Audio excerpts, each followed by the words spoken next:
Another thing that God was really intentional about with me was, how do you feel? How do you feel yourself up before going into work? Right.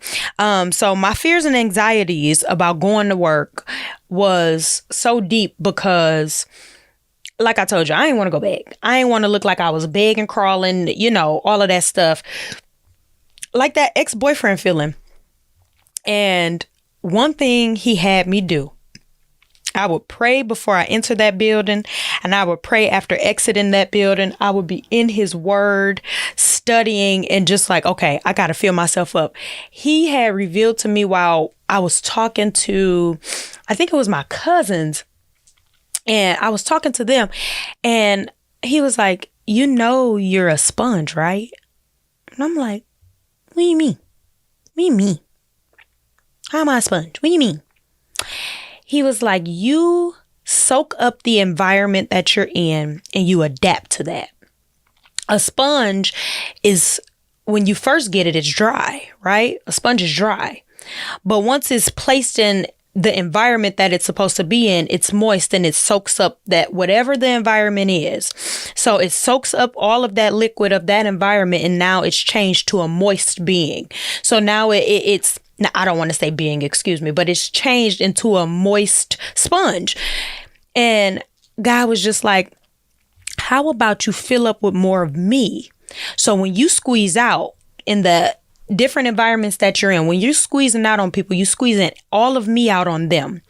But be careful, because when you squeeze out, when a sponge is squeezed and you're letting out that liquid, if it doesn't get filled with anything else, now it's empty. Now it goes back to being dry. Or when you squeeze it out and it's still underwater, it soaks back up whatever that water was. So while you're squeezing out on these people, make sure you're soaking me back in.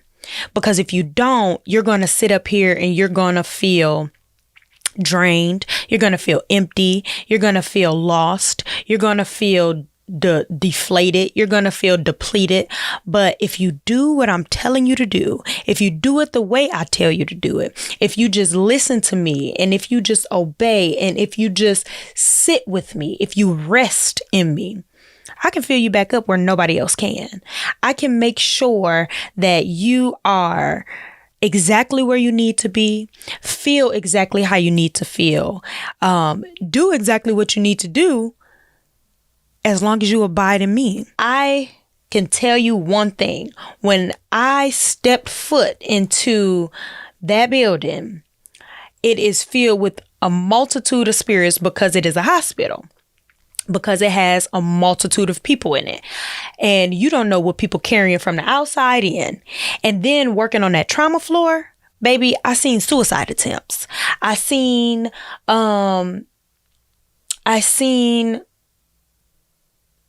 car crashes. I seen so many different things to where you know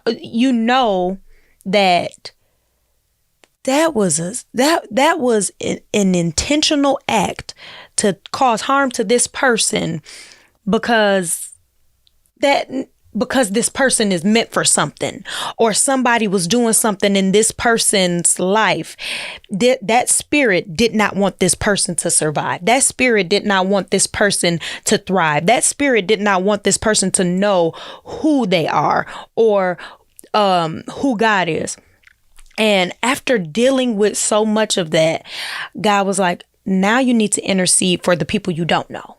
Now you need to intercede for the people who it sounds crazy to you, or it sounds crazy to other people.